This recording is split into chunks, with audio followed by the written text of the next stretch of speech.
All right, well, let's get started. I think we've got everybody. We certainly have a quorum for the Salinity Advisory Committee here, and I appreciate everybody coming. And I know we have a number of folks online as well. So thank you all for taking the time to come. We have a packed agenda, and I'm sure we could go longer than the 2 hours we have, but I'm going to try to keep us moving through the agenda that we have here.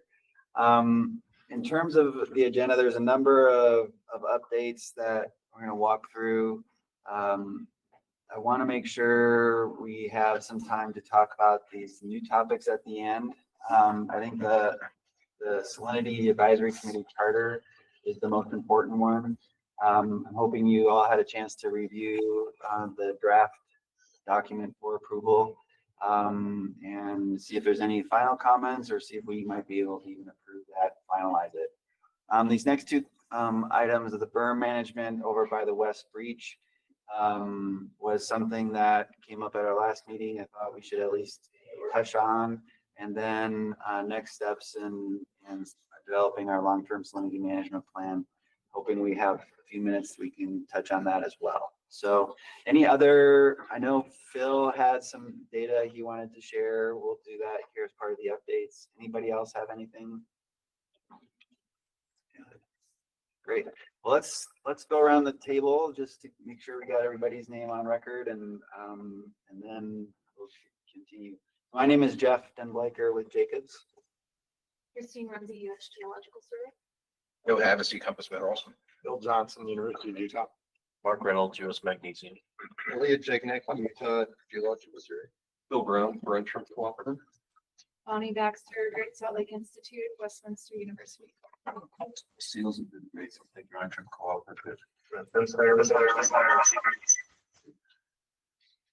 Jim Harris, Division of Water Quality. I'll get Department of Natural Resources Technology side. Ryan Doherty, Cargill Salt. Georgie Corkery, Institute of Westminster. Scott Enoch, USGS. Laura Vernon, Water Resources. Great, thank you. And then online, I see Andrew Rupke with UGS. I see Rob Dubuque with Friends, Tim Davis from Great Salt Lake Commissioner's Office, Layla Mahdi and Craig Miller from Water Resources. Get everybody there. See John Luft.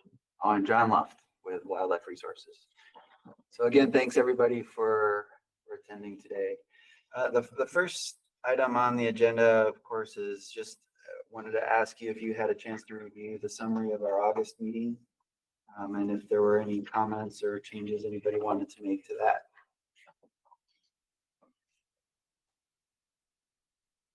Yes, hearing none, I would definitely entertain a motion to approve the summary.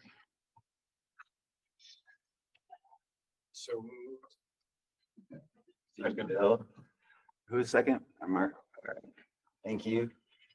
All right, all those in favor of approving the summary, say aye. Aye. All right.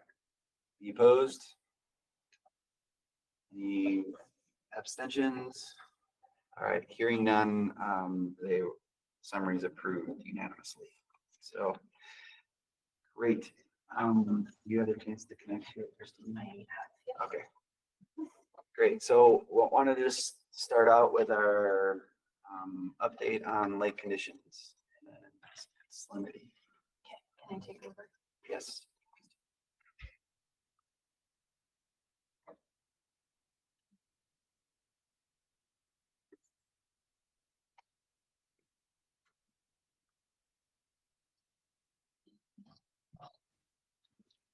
Okay, everybody ready?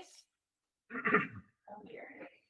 Here we go. Okay, so we'll go through our regular updates of elevation and discharge, salinity, and then I'll share this spring salinity forecast. Does that sound good, Jeff? Yes. Okay, great. So South Farm as of Tuesday was at 4192.2. Looks like the slope of coming down is flattening out a little bit. Our seasonal high in May was 4195.2, so that means we're down 3 feet since May. For the North Arm, as of Tuesday, the lake elevation or North Arm elevation was 4191.6. Our high there was in June, 4192.3, so we're down 0.7 feet since June of this year. These two arms have kind of, their difference between them has been converging. So now we see a difference of about 6 feet. I guess I should say elevation difference of 0.6 feet difference.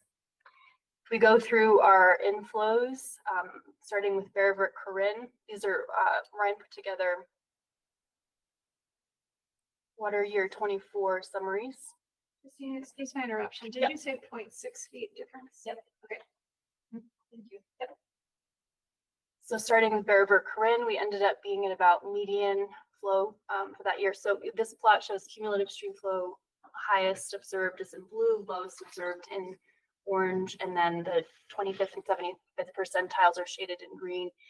And that gray line in the middle represents roughly a median. So Bearvert near Corinne was around median cumulative flows for water year 24, ending at September 30th, 2024, with about 1.05 million acre feet of total flow. If we go to Weber, we're looking at 0.387 million acre feet for the year, ending a bit above median, just below 75th percentile cumulative stream flow.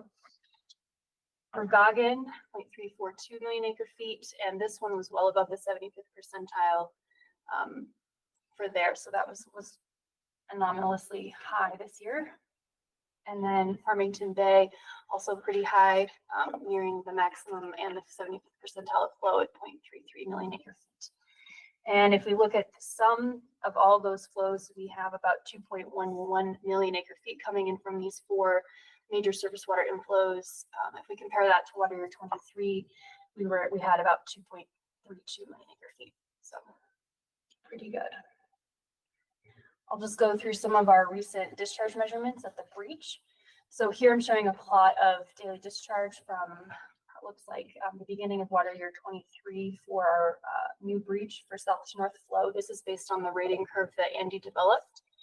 The most recent measurements we have on September 4th were 989 CFS and October 4th, 823 CFS. So we've seen a gradual decline in discharge at new breach from about the end of June to present as lake levels have gone down. And then same kind of signal at lakeside. So that's the opening on the west side of the causeway.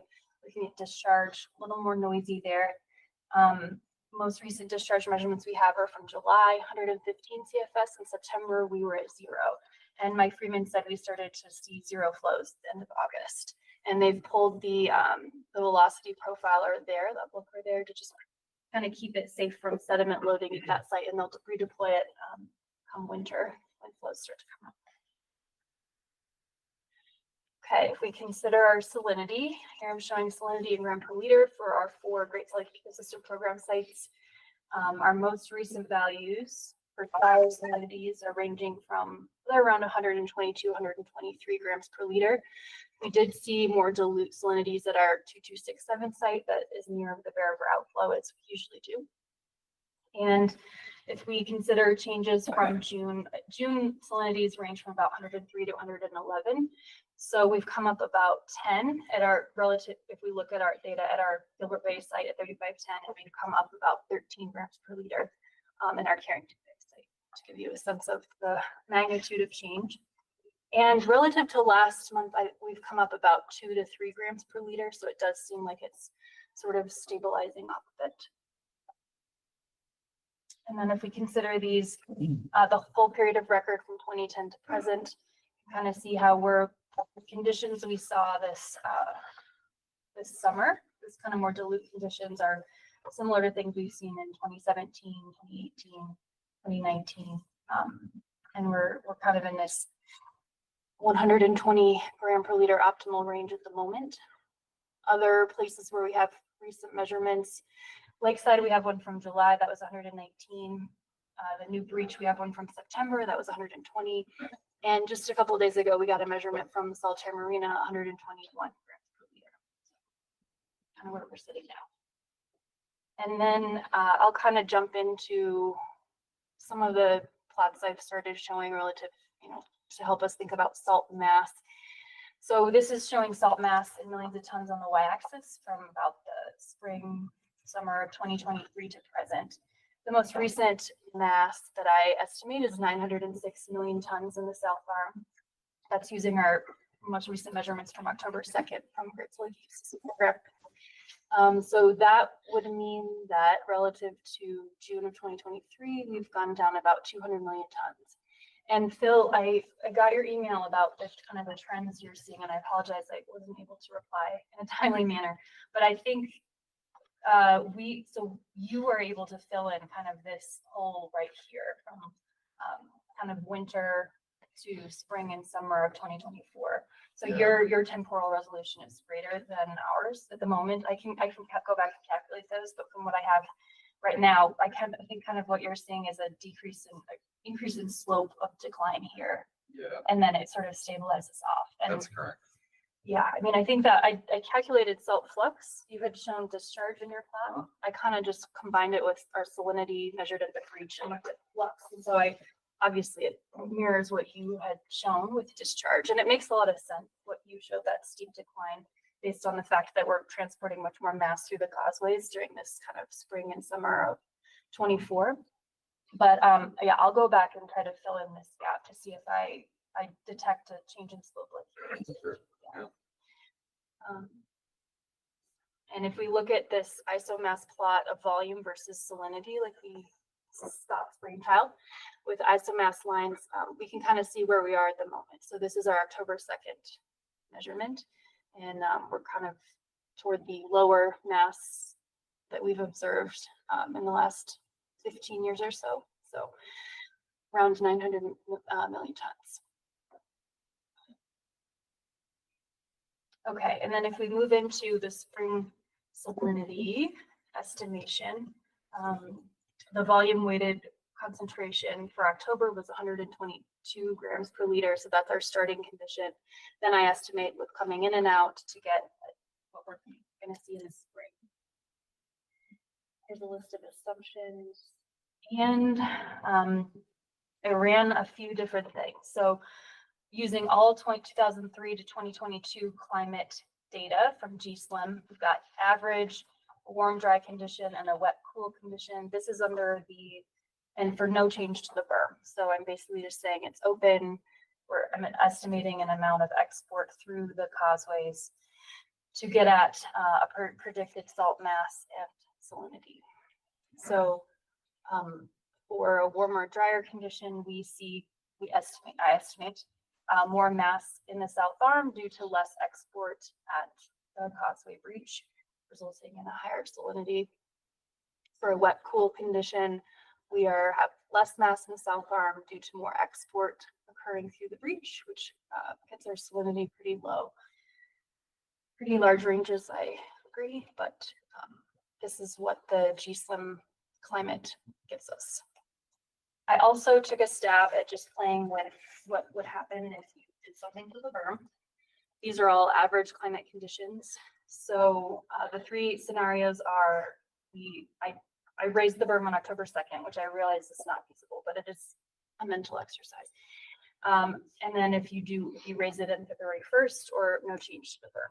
And so you can see how there's not a ton of change in salinity, but there is quite a bit of difference in South Arm salt mass that you see as a result of those different kind of berm scenarios. So greater salt mass is kind of held in the South Arm if you raise the berm now, and you have kind of sequentially less mass in the South Arm as you leave it open and allow that salt mass to export to the North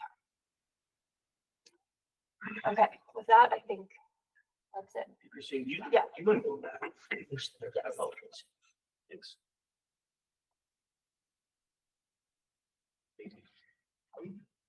You go back a few more slides where you have the ISO bars or what you call them there. So at this salt mass, if we go back to a 4190 elevation, what salinity do we find? Let me look up. Oh yeah, we got to look volume. at the volume. Yeah. It's not elevation. 4190. Yeah. let's see, we're in acre feet, so 5.1-ish. In this regime. In this regime. We are at Is that, can you see that? about 140, 150. Because what this tells me is that the salt mass in the South Arm is more or less where we want it for the range that we've seen in the last decade or more even. And part of me wonders, if we should start thinking about balancing out the export and the import of salt. I mean, it may need a little bit more thinking, but that sort of crossed my mind when I saw the steep decline in salt mass on Phil's data. And I think this kind of confirms that.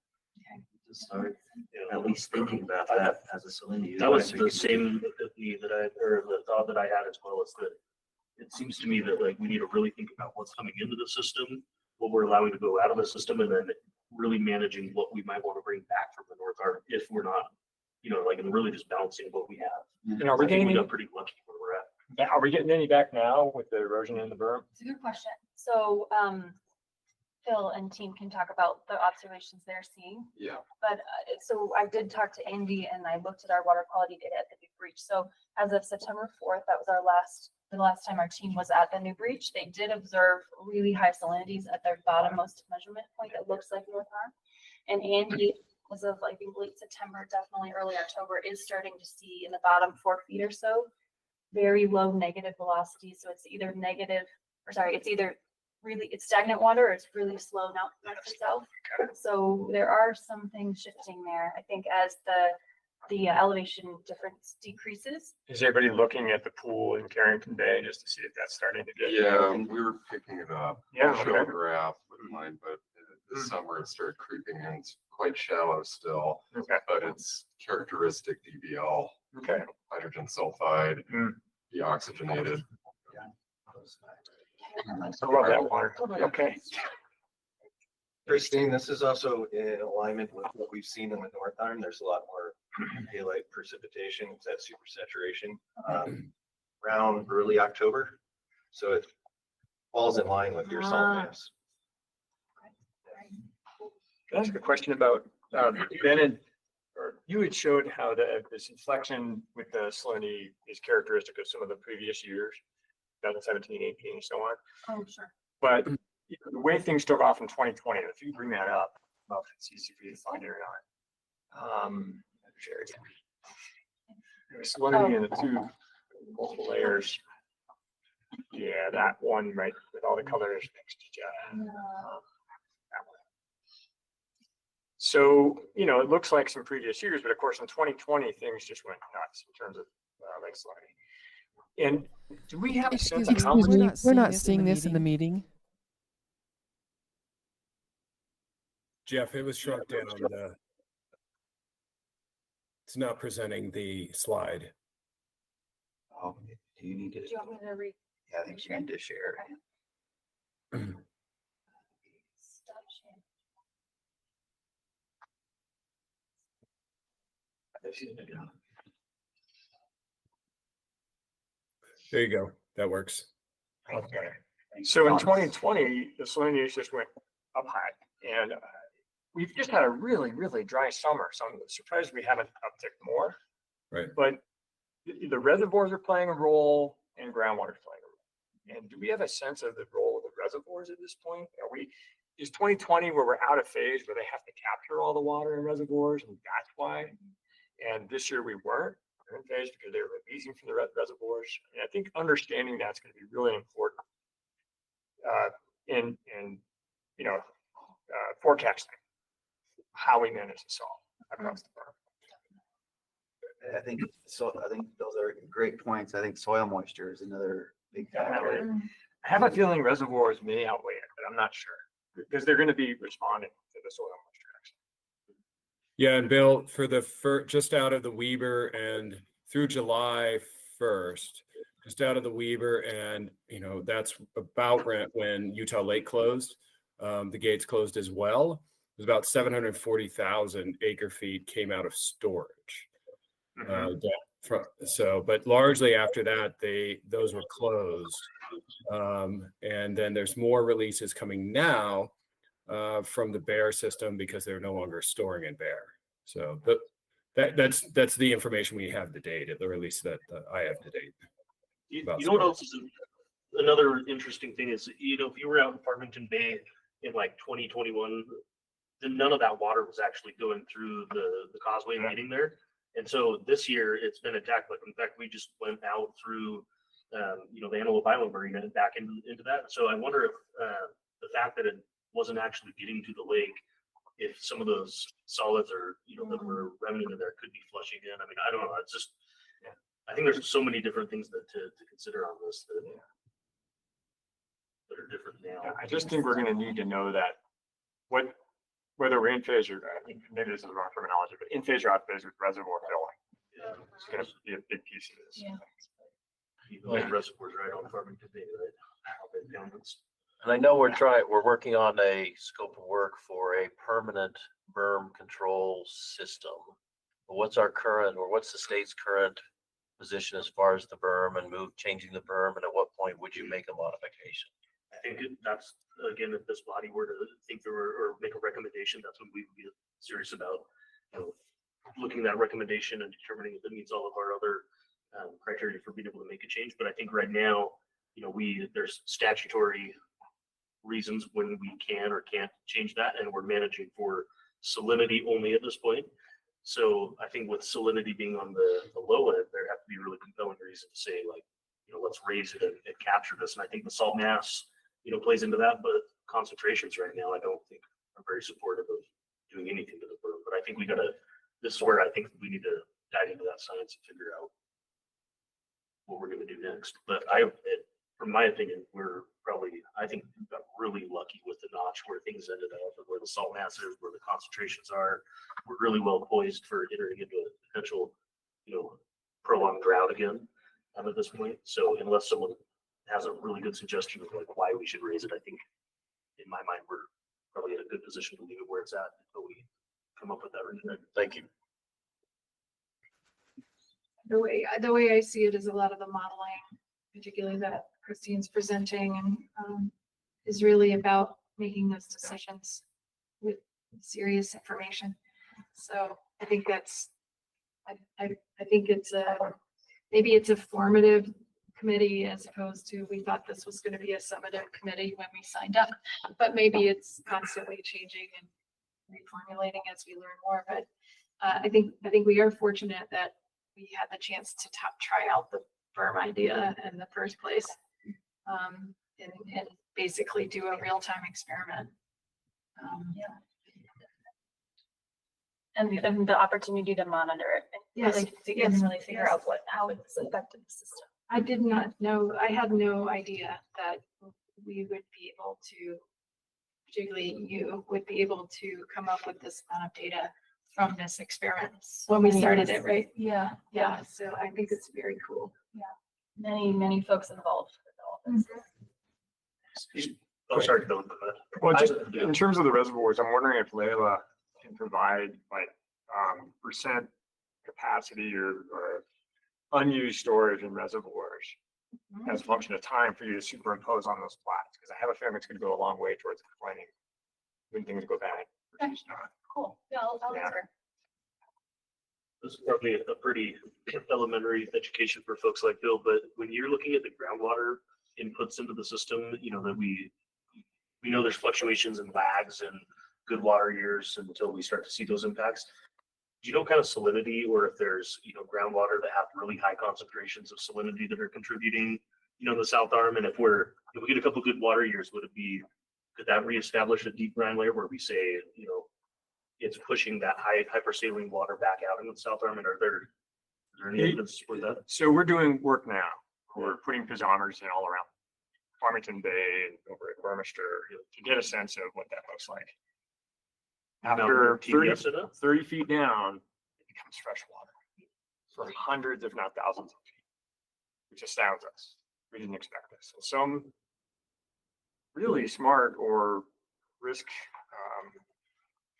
resilient driller put Antelope Island's supply well on the causeway which I don't think any hydrologist would have told you there would be, fresh water down there.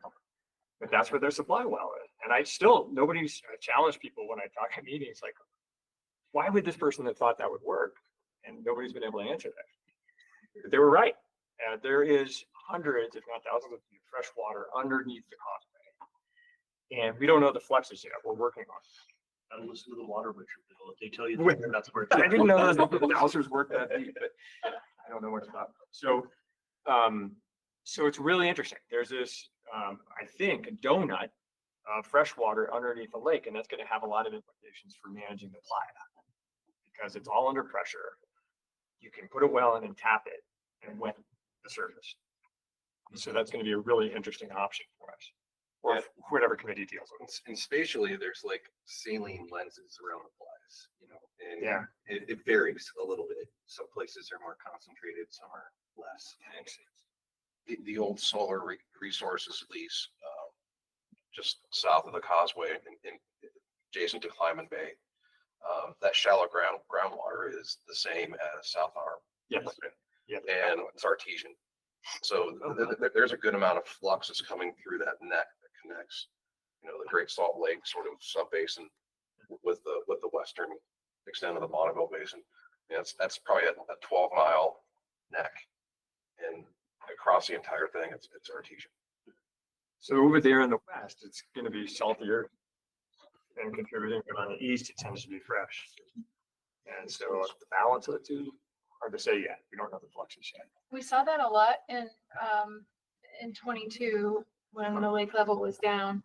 You saw this a lot, just, green pools everywhere where we check the salinity would be, fresh water coming in or slightly brackish. And it was like a stand of Phragmites right off Lady Finger Point. Yeah. Like, coming up. So it was clearly fresh water in there somewhere. But you could see kind of the stovepipe potholes in our salt mass and like from the Little Weaver, that drainage, like our northern end of our east ponds is on top of that. Yeah. So you could drive a truck into these things. I mean, it's You could lose your body. Yeah. Yeah. So that's active. That's coming into our ponds. That's an active flux into the system. Is it always positive or is it a sponge, the empty hill as well? We've seen in Saltaire area on the fly out there, they kind of change. They distribute themselves depending on the flow coming up, because you have some cementation and different pathways, and it flows laterally, flows vertically, and changes over time. So things are just kind of shifting. And it changes with depth too, because near the surface, it tends to be a downward hydraulic gradient, stuff moving into the ground. But below 10 to 20 feet, upward, the gradient's upward. All the water wants to come up. It's coming from the mountain front through the basin. On the east side, On the east side. the Bear River Bay, we have an artesian well. It's a 900 foot deep well. The water's about 90 degrees Fahrenheit. But it's fresh. It's supplied the plant historically. Bill, have you looked at how the water level of the lake pushes back against that overpressure? Well, we haven't gotten that far in the analysis as we'd like, but we never expected the freshwater to be this close to the hypersaline body, right? That's like the causeway.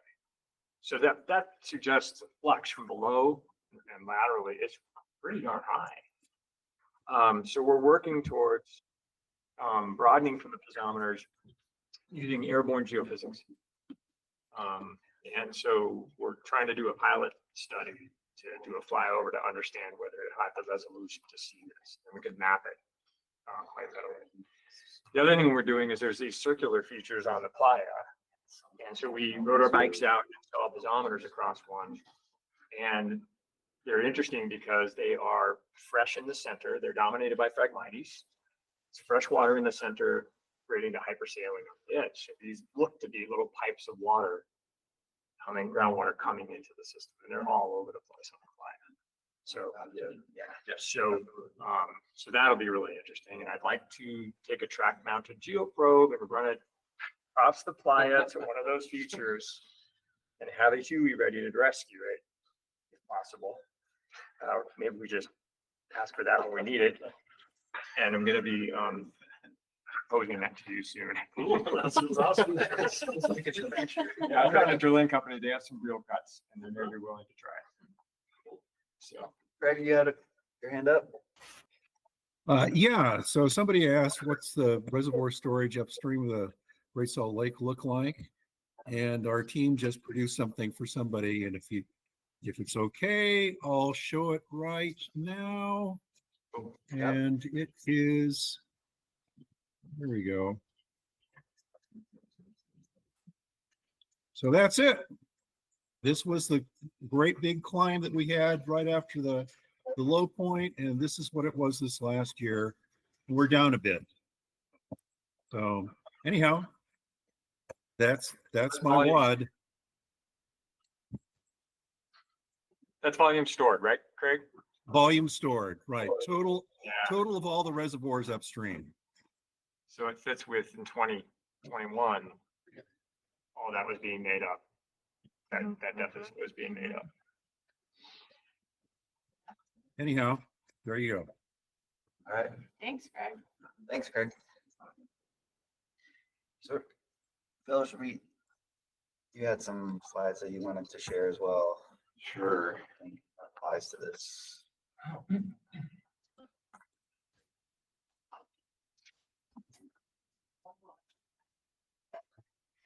So we've been accumulating salinity data with our program throughout its existence. And so every time the lake crew goes out and gathers data, we calculate a point for salt mass in the South Arm. It's always one of those exciting points at the end of the survey period to figure out where it ends up, because we're hoping to export salt with this breach.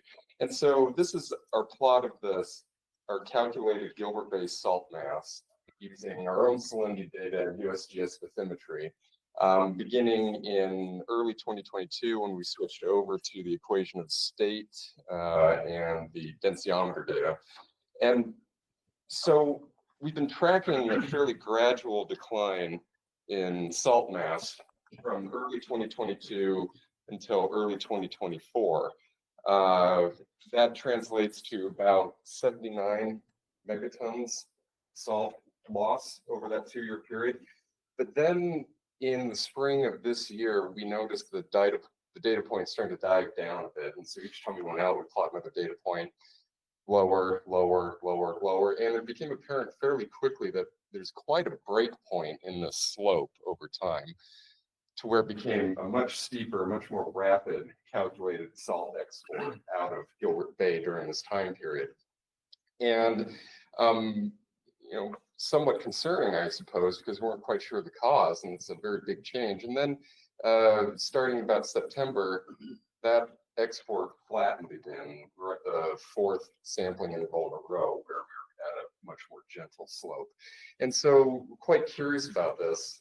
Between April 2024 and October, by the way, it's an estimated 103 megaton export, which is more than the prior 2 years combined. So it's a big loss.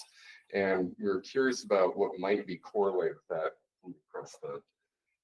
And so plotting the discharge through the new breach and through the west breach, we're just curious about timing of it. And so this is the data I could get off of NWIS. The blue dots are south to north flow through the new breach. The gray dots are flow through the west breach up into the North Arm. And then the black dots are the combined total of the two.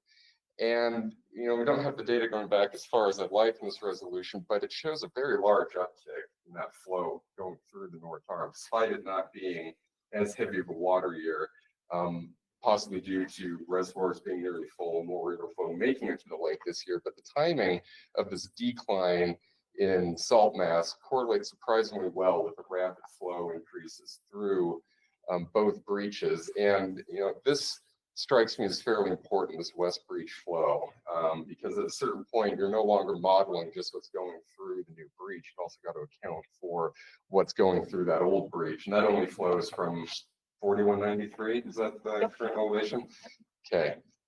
Next slide.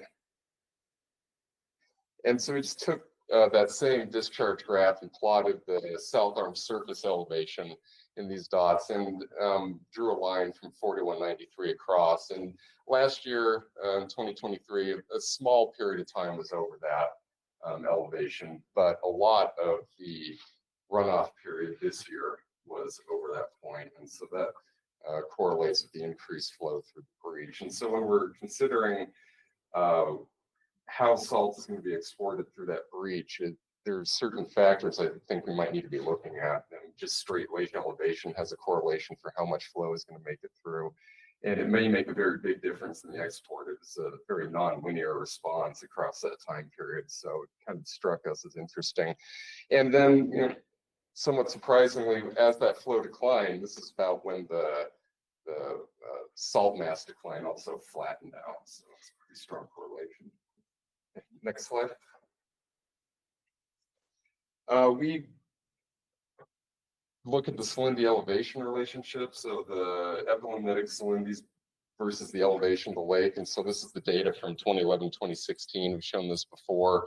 When the new breach was opened in 2017, we had these red dots showing a decline in salt mass for every elevation you had lower salinity. And then the creek back up from 2019 through 2024, May of 2024. But then we noticed the points starting to diverge again. These blue dots are just the May 2024 points through October. And so over a very short period of time, it's hopped off of this relationship and established a much different relationship. And so now, as it stands, at any given elevation, we're at some of the lowest salinities of any of this data set since at least 2011. And so it suggests that the berm's been quite effective from another viewpoint as well. Okay, next slide. And what that essentially has done is made it so if we consider 180 grams per liter the maximum healthy or tolerable salinity for the Gilbert Bay ecosystem, at the current salt mass, which is the blue line, compared to the fall of 2022 or even some peak salt mass from late 2021, the lake will hit 180 grams per liter at an elevation roughly 3 feet lower than at this prior salt mass. And so, again, that's quite effective, and it shows a fairly big change that's occurred over this time. Okay, next slide. I think this will be my last one. Yeah, and again, we are seeing some salinity stratification reestablish in the south arm of the lake. And so our Carrington Bay sampling point is located approximately here. It's about a foot, foot and a half above the lowest, deepest point of the lake there. And we track salinity throughout the water column. We try to make your point to get a sample very near the benthos. And so in July of this year, we noticed, you know, periodic small kick up in salinity down the bottom. No big deal. We think maybe just some confusion out of the sediments. But starting in September and then through our 3 October data points, we've noticed quite a large increase. And it's just in that very low layer, maybe 20 to 50 centimeters tops at this site. And salinities have gone from the epilognetic ones of about 122 all the way up to 165, almost 170. And it's clearly anoxic. It has that classic hydrogen sulfide smell and yellow color to it. And so there is a definite minimalinean establishing there. It's not very deep and it doesn't account for much of the bay's volume at all, but it's coming from somewhere for sure. And it's not mixing. So that's our latest. Bill, do you know what the compositions are at the bottom? Did you measure that or just salinity? Just salinity. Okay. Curious if there's like upticks in sulfate. Okay. How it goes down. Yeah, well, we So can actually fine. provide that because some of the analyses we send in for sulfates measured, but I'll have to wait a little bit for that lab to return it. But yeah, we can provide that later. Do you have any Could you DNA? go back 1 or 2 slides? Sure. Do you have any DNA, Phil? That one. Good, what? Do you have DNA from those things? From down in the brine layer? No, we don't record it there. You curious? Could you state your takeaway from the slide again? There was a lot of information. Oh, yeah. Just Essentially what it repeat that shows again. is that at any south on surface elevation, and you have salinity here, at any elevation, your salinity is lower. And the blue line is calculated using the present salt mass from October 2024. That's what this is. This is the salt mass calculated from fall of 2022, the orange line. And then the dotted one is some prior data, the highest salt mass we measured in 2021. And so what it shows is if we're looking at 180 or any salinity, you're trying to judge at what lake elevation you're going to hit a given salinity. If 180 is the maximum we think is acceptable for the ecology, that will occur at about 4187 now. It would have occurred at 4190, well, 4189 and a half roughly at the fall of 2022 and even higher at the peak of 2021. So it's demonstrating that those ecological salinities can be maintained at a lower lake elevation than before. Could you share this information, because there's a water quality working committee meeting on Friday, and I forming a rule around discharges. I think this information would be helpful in that discussion. Is that possible? I think to me that similar to the remarks that we made before is that with the salt mass we have today, we're sort of in that safe ecological range, and I think our focus should be on trying to figure out how we can maintain that salt mass, but balance the outflows and inflows. Yeah, but You don't want to overshoot the correction. Yeah. You also But kind of where we want to be. exactly, it's astounding. We're screwing around with a track hoe. It's a pretty good result. And I mean, we're always hoping for a stir bar, but a track out. So Phil, I mean, I think one thing that you don't explicitly consider here, which might also be important, is the head difference between the north and the south arm and how that affects, not only, you may not have return flow back necessarily, or maybe you're showing you do, but it's just not in the open channel, right? But as those heads normalize between the two, you're slowing down south to north flux. You're enhancing the possibility for north to south flux. And so maybe the really effective, like 2017 salt export times are when that head difference is huge. Well, I wrote And that then question, Scott. I had that same question, like how much of this has to do with flow rate? But we saw that in 2000. Yeah, It yeah. was clear. But then the transient nature of this and the lag is, I don't know, 12, 18, 24, 36 months before it starts to slosh back again. So now we got to be watching. You send it there. Yeah, And now it wants to come back. the Right? imported salt back is much, Yes. much slower than the export. Right. northward. Right. Yep. But it's a bit insidious because it doesn't mix right No. away. Yeah, It doesn't- it's this kind of slow conveyor belt where it'll come in, establish that brine layer, and then you have a lot of diffusion and patchy mixing events, and it creeps over time. So I guess to summarize is that if we're looking at a range of lake levels, which we see every year, we can identify a salt mass that we prefer for a range of water levels to hit the salinity range that we're looking for.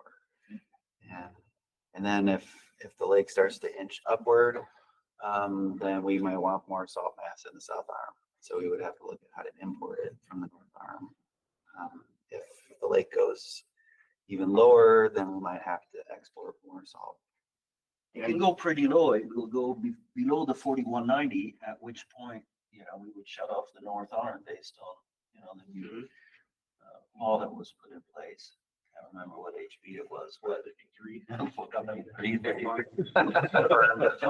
Still recovery. PTSD is 453. So I think, I think we're kind of there. I think Scott and Bonnie, I mean, the flows, the head differences at the new breach, but then I think also what Phil was illustrating here, the west breach is an Yes, important is a factor as factor, well yeah. when the lake is at about 4193. Yeah. So at those levels, then both breaches have to be operated in conjunction. I'd put in a plug just because there's a lot of good, really good thoughts, I think, about future research that needs to be conducted. We're doing our tech team meeting on December 10th. And as we've mentioned before in that meeting, we really want to identify, research that's going to influence the way we manage the lake. And so if you all are thinking about these questions about, what these fluxes look like, permeability of the entire causeway itself, like how those flows work. I mean, anything and everything that's playing into this. These are, I think, really essential questions to how we create the salinity management plan. So if you all have any ideas that you think would be worth being more specific about what that research looks like, so not leaving it broad, but asking a very targeted question or maybe a gap you think we don't quite have yet, feel free to send it my way, or maybe even Jeff or others. But we would love to start talking about that at the tech team and see how that might play into those research grants next year. I'm curious what permeability of the causeway keeps coming up, because there's such a clear correlation between whether or not the breach is showing any flow and whether or not we see pools. South on that, I would consider the permeability of the causeway to be kind of a non-issue. I do, because we saw dramatic effects when UPPR did the first experiment, closing culverts and destratified the entire south arm. And, we developed a nice big 2-foot head difference or more, I remember. And so the permeability of the causeway, it may have some permeability. There's no doubt that we can see flow going through it. But how big a role that plays, everything points to it's what's going through the breach that tells us whether or not we're going to end up with a deep brine lake. When I look at what Phil just put up, we have the low spot on the lake that it's like you said, it's a relatively small mass that has started to redevelop the deep brine layer. And what Christine presented was that we haven't observed any north to south flows, right? Like in all your observations, we're seeing. It's like we're starting to see just a stagnant kind of pool at the bottom that maybe we're sailing and maybe moving south, but it's just kind of starting and hard to detect. And Ben, that's consistent with what Joe was saying about this groundwater bringing saline flow underneath the west side, right? It's also consistent with what we're seeing in the deeper side. But I want to separate the deep brine layer from that, because the soft fluxes coming in are mixing into the shallow brine, the ones coming in from the margin. Yeah. And you're not going to unmix that. Right. The only way you get this deep brine is if you get flow coming in that doesn't mix. And that has to be coming from the north arm. There really is no other source. And the question in my mind is how much of that's coming through pore space in the causeway? I think very little, because you start to see the deep brine layer in the breach at about the same time you start to see these pools more. But is it true that you could have the breach flux from north to south feeding the brine layer, but you could still have enough permeability through the causeway that maybe mixes enough with wave action that it's not feeding the brine layer, but it's still contributing to salt mass? Oh yeah. Yeah, I'm not saying that's not the case. Yeah. Well, I think one of the points I wanted to make was that, like when the culverts were there, we were moving a little bit of brines through it, and there was a 2-foot head difference. Perhaps that head difference is enough to, put the head pressure on. And same thing when we had the berm up. And so only when we're starting to equalize lake levels do you really see that permeability come back. So I don't know. I mean, to me, it's still a question, but I would defer to you experts whether that's worth investigating. If we think that's a minor contribution or it's not worth it, there's other priorities. That's where we want to. Well, I should refine my point with respect to formation of the deep brine layer. I don't think it's a major driver. And I think one of the points though to make is there's a 6-0.6 of a foot head difference right now. So elevation difference, but in fact, the potential for flow is probably from north to south. Well, because of the salinity. For sure, the density so it's is like definitely pushing it back to the south, right? So I mean, the lake level is sort of informative, but it's sort of decoration of what you really need to understand, which is there's potential for flow right now. Especially when that notch is at 4187. And Layla or Sam might have a better idea of when we start. It might even be, could it be pouring over that B notch at that? Yeah. That makes a lot of sense. I mean, I think those density driven flows are exactly what I'm, trying to think about too. And this goes way over my head, but I'm sure someone like Scott or Bill or Christine could explain that, but probably need some research footing. Do we have any modeling that would give us an idea of the anticipated return flow? The way that the breach is right now? I think Sam should have a good idea. I did email him after I got your email, and I haven't heard back, but I do think he would have a good idea. And the practical implication is that if this were a year where the reservoirs had tons of need to fill, we would want to block that return flow right away. right? Because we wouldn't want to push this to a salt regime that would get, into these other values, right? A gamble of if next year's gonna be a huge winter or if we're gonna hit an average or even below average. I think that's the challenge of this year specific. It's like, Well, we know soil moisture is relatively high. And we had a hot summer, so maybe I should temper that, but we had a good runoff here. And the reservoirs are in good shape. They're dropping a bit. I think a great resource, and Craig and Layla know more about this than I do, but the NRCS and the National Weather Service modeling, they account for soil moisture, they account for storage.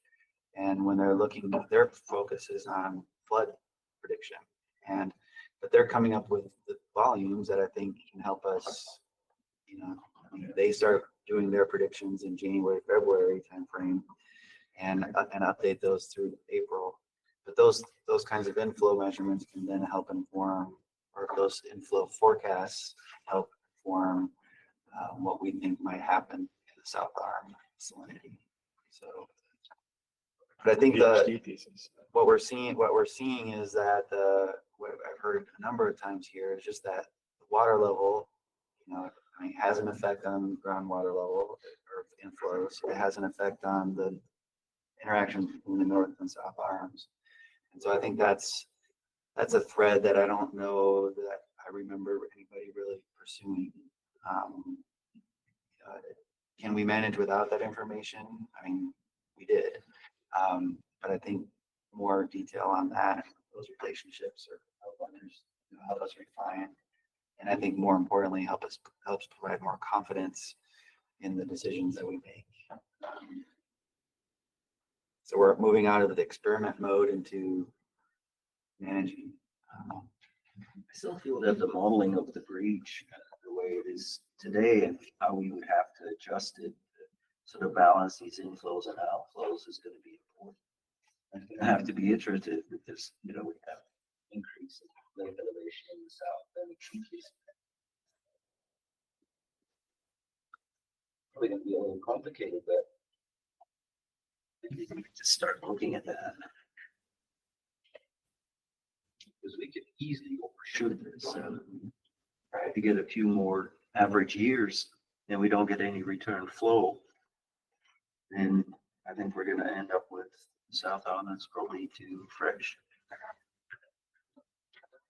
I think with the flow paradigm, I want to make sure we can move on here. Just to summarize, is that we're not concerned about the salinity being too high this coming year. We're at the salt mass is such that we think we should be fine this coming year, this current water year. And I guess our eye is out for the salinity getting too low. It's probably more of our concern, depending on the winter we have. I think at least start to do some modeling to get a better handle on it. What we may have to do if we get to that situation. If we don't, we're in a great position right now. what were your low salinity predictions again in June? It was like 101 and around 100. So for the different climates, yeah, so the range from, if we. And even I'm just thinking even on those low ends We in don't June, change the berm. you know, if we left things where we were at and it came up 20 or 30 grams per liter, we would still be really close to our target fall range. So like in all of those circumstances, we're probably pretty close to where we want to be regardless. Yeah, 86 for the wet cold condition and 120 for the warm dry. I think that the wet cold is probably the least likely scenario based on all the periodicity and other. Yeah, and average is around 100. I think that puts us in a pretty good spot. Great. So we will hold the berm where it is. We'll reassess, and as the winter develops. So great. Well, thank you. That was a great discussion. It's fascinating, and it's exciting to see the picture come together as we understand it better. So I guess looking at our agenda here, Christine or Scott, if you have an update on the Yep. mineral extraction study. I'll pull that up for Scott. Give him the floor.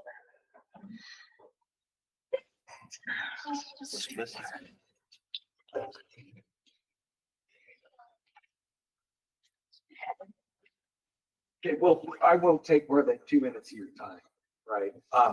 But basically, this is where we stand now, working with Ben, to get us going, right? And the operative stuff is basically underlined there. So, and if you show the next slide, Christy, this is of the kind of long past list that was discussed, which we struggled to scope, right? Which is kind of where we're in this scenario. This is what we would hope to have done in the next couple months. Okay, so this is sort of the major data inventory gap summarized in aggregate form, kind of understanding, having mapped diversions and mass transfers and understanding things, to come back in early 25 with a reevaluated kind of the rest of the tasks on this list and timeframes and costs on that. And so about 1.4 was where we could find, we could provide something for people to chew on. We can sort of understand what's really lacking, what's really important, what's not. And then we know enough to accurately cost this as opposed to, just shooting in the dark.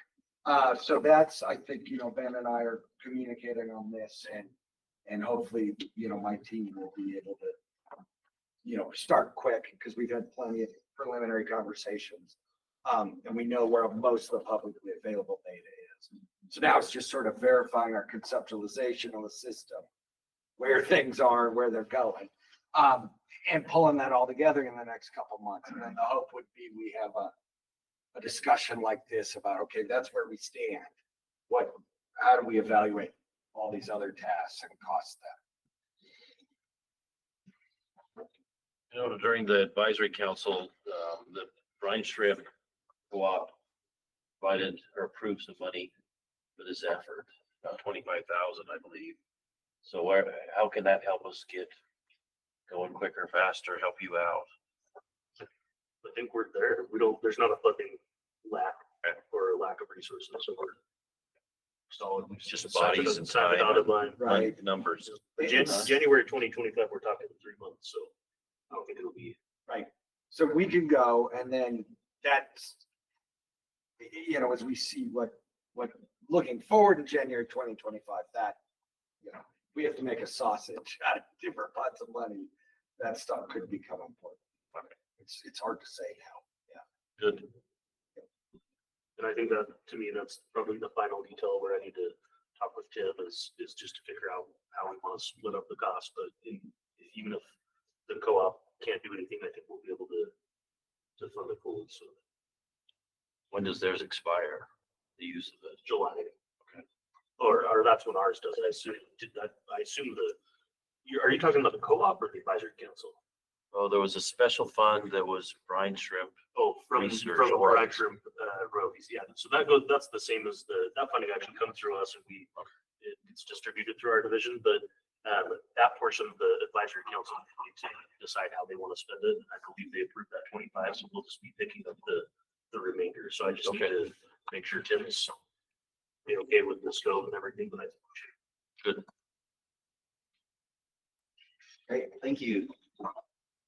Next, just updates from FFSL. Thanks. So I kind of hit on one that I wanted to, which was just the tech team. I sent out an email yesterday with an agenda, and also just asking folks if they would consider research topics. So please start thinking about that. I'd really like to, we say this every year, but we really want to get those out early and not let them wait. And even though we're a few months into the fiscal year, we want to be thinking out to July when that research starts. If you have ideas, feel free to call me, email me. We'll make sure we start considering those now. As far as the berm analysis goes, that RFP closed. We got our bids in. We did it through what we call an RFQS, where it's a statement of qualifications rather than a traditional procurement. So we did select a contractor that's getting back to us with cost and some other clarifying questions. So we're hoping that we'll have that awarded next week, and then we can begin to engage with the Salinity committee. And there's going to be a obviously a strong nexus to this committee on how that moves forward. I also wanted to put in a plug for our comprehensive management plan. We're currently underway with that plan. We've hosted a few public meetings. We did hear, though, that we didn't do a good enough job of getting the word out about them. So we're going to add another meeting on the 20th of November here at DNR. Just for anybody that we may have missed, it'll be a hybrid meeting. So if you weren't able to attend the other meetings, you can join virtually. You can come in person, but we would love the input from our partners specifically, but also from the public. So if you have channels, Bonnie, I think got a good following with the GSLAC. So if we can get people to share those out and at least take the survey. Yeah. Oh yeah, and I appreciate you guys are already doing that. But again, if you can put it out again, we're taking the surveys through the end of the year.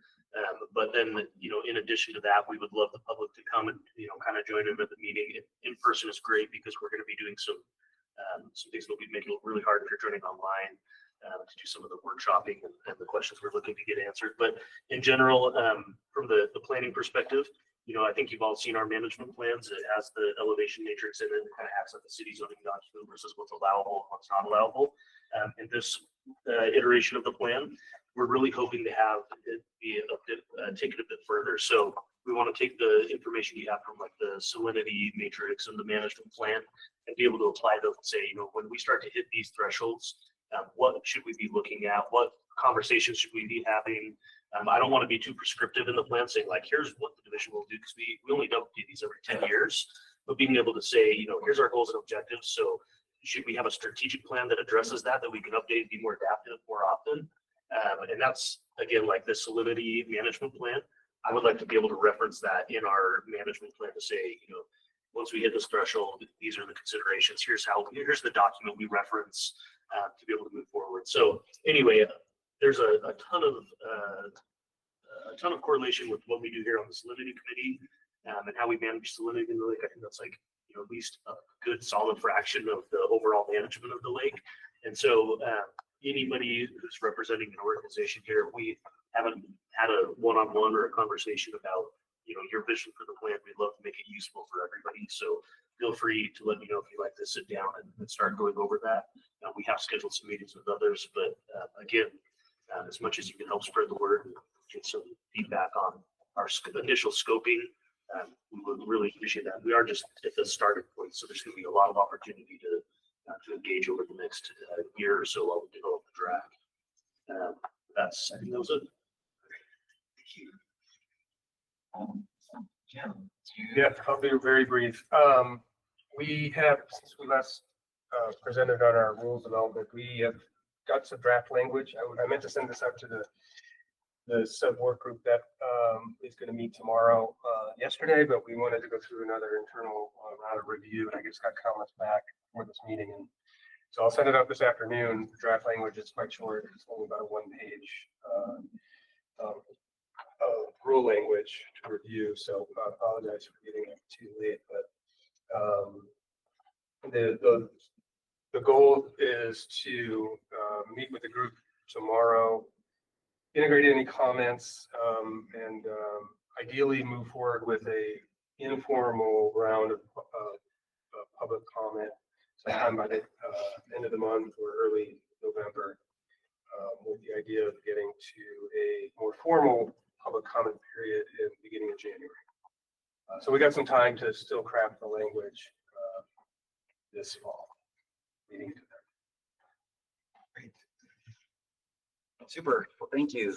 And just like that, we're back on schedule. I just have one go back. I'll make it quick. I also just wanted to let everybody know as well, our rules that came out of the HB 513 and 453, they are all live now. So they're active, they're published. So we're currently open for business and accepting applications for feasibility assessments and other things.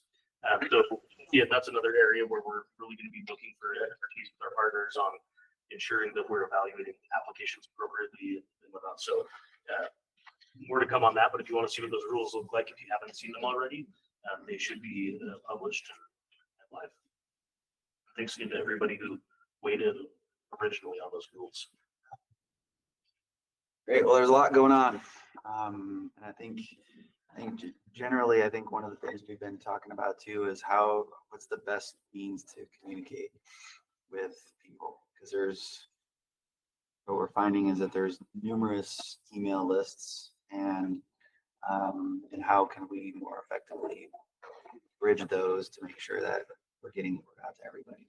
And it's impossible to monitor all email lists for any of us to do that, but so we want to make sure we identify the most effective means to do that. So if you know of other communication lines that we can and should tap into, please let us know. Related to that, how many, for the Berm Management RFQ, how many responses did you get?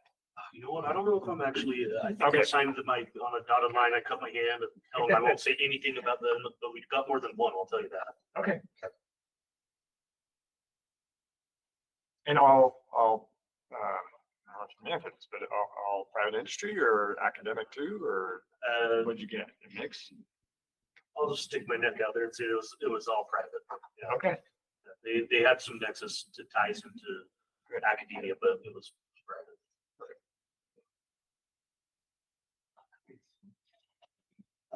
So the next item on our agenda is just our charter, and I don't know how much I need to say more about it. I think it's been a very effective tool for us over the last 5 and more years, just helping provide direction and making sure that the way we conduct business is transparent. I think that's the primary reason for this, is it just helps make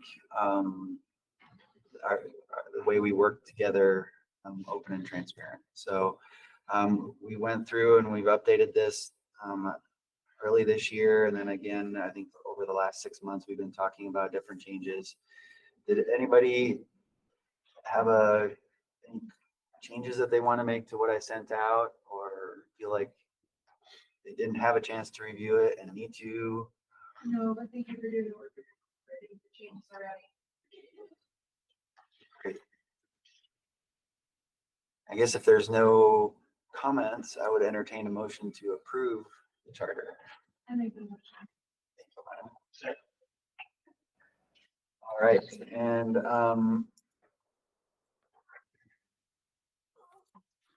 so let's, I guess, to vote to approve. I think we can just do a voice vote.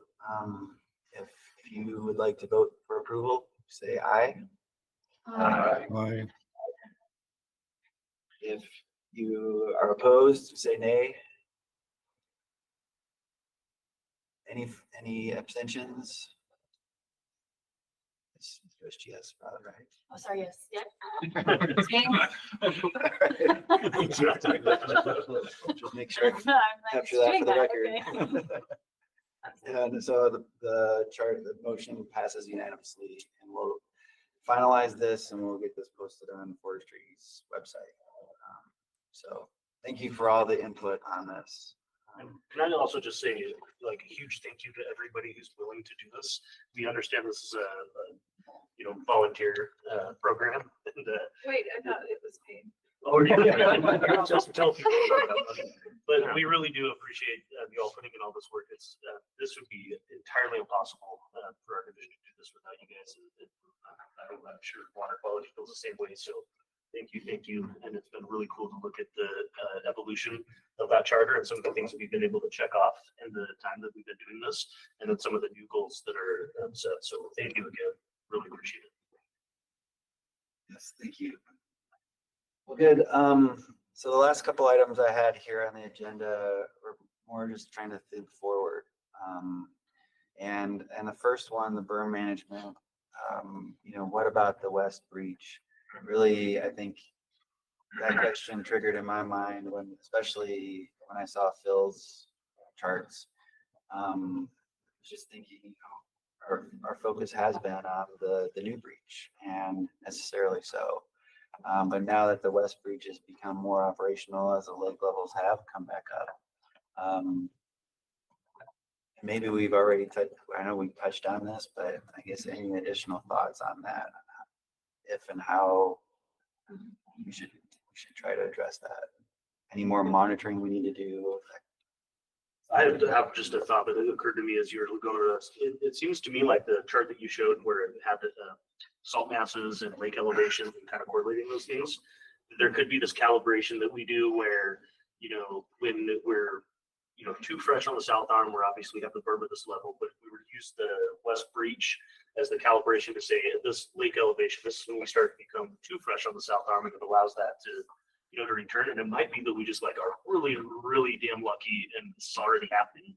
But it does seem like there's some ability to be able to say, like perhaps there's a magic elevation for the breach that we don't have to modify that often, so long as we're able to count on return flows when we get to certain elevations in the northland. So I don't know, just a thought maybe when we're for whoever the contractor is on this breach modification, but that might be a good solid option as well. The breach modification, whatever we're looking at time-wise to put that in place once these proposals come in. So our scope of work was to try to have something mid-February to be able to, like, if there's an opportunity to fund anything at the legislature, to do that. But I know there's some federal appropriations that potentially could be used for this. Maybe Tim might have some thoughts on this, but I think we won't be able to fund it on our own. And I doubt the legislature will pony up this year. It's going to be a tight year, but it could be something where we look to our restricted account the following year, depending on the cost and the solution, if there is one. And it might be also like, at the end of the day, it might be that the rock fill berm is sufficient and we don't need to do anything crazy. So I think this is just trying to do our diligence to see if there's a better way. Okay. The reason I'm asking is we wouldn't want to spend a lot of time, trying to continue to model the berm if we're going to have a new system in place. On the other hand, if we're looking at another couple of years, then, we may actually have to look at continuing to model that to maybe come up with that ideal berm geometry that, will work most of the time. I would imagine that if we get this done and then we go seek funding, it'll likely have some federal nexus to it. We'll have to go through the federal NEPA on a lot of analysis to do that. So I'd say that it'll probably take at least a couple of years to implement a project. So it's probably something we want to be looking at.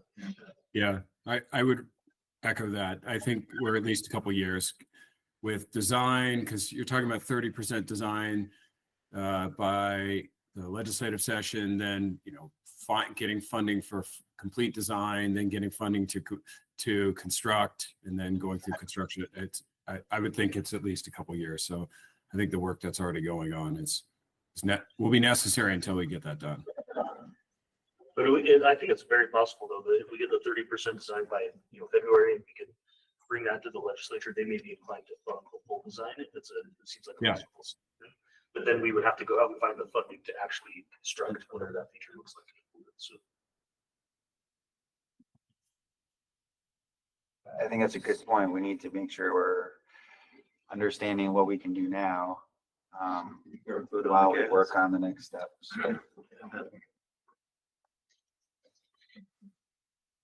If I could just say too about the firm, the Army Corps is really interested in becoming involved more with Great Salt Lake, and this is the opportunity that they're really interested in connecting on. But we think our funding process is slow. Theirs is super slow. And so in order to have them help us, they're looking at like 10 years out for some financial support. They don't laugh at that. That's just standard. If we want to start incorporating them, we should do it sooner rather than later. Good thing they're there for us, right? And along those lines, and kind of Bill, you brought this up earlier, just the permeability of the causeway itself. And if, I think the breach is something the state, we can't wait 10 years to try to figure out what we need to do with it. But if there are other modifications or studies that may need to happen to the causeway itself, I think that is something that the Corps might be willing to, and the timeline might be more aligned with what they can actually accomplish. They're interested in like a full-blown feasibility study for berm management in general, which that would take that's the process that would take several years. For them to do their own study, they would use the information that you guys are generating here, but then they would do their own. Can I also just say too, this is a little clunky because, we had to discussed getting this funding with the legislature to see if there was a way to do this, before the Army Corps was able to commit to doing a feasibility study or at least investigating that. And so I think had we known the Army Corps was going to do that, maybe we would have been inclined to let them do that. But I think at this point, we want to get something on paper. Hopefully, whatever we do with our assessment guide, the quarter, or at least Yeah, I think it's great that we didn't wait and that we asked and got this, short-term study done, and then they can build on it if they so desire. Hopefully it's a way they can use it. We just can't use the funding that the state is putting forward for match for the federal, for the Corps. Anything that we're expending on the state is expending on the design and construction can only be used for match after we've entered into a cost share agreement with the Corps. And that can only happen once they get through their very slow process that they're currently in right now to get to lay out what that feasibility study would look like and what they may be able to help with. We're going to be driving around public cars before they Right. Yeah. No more flat tires on the way out to the breach. And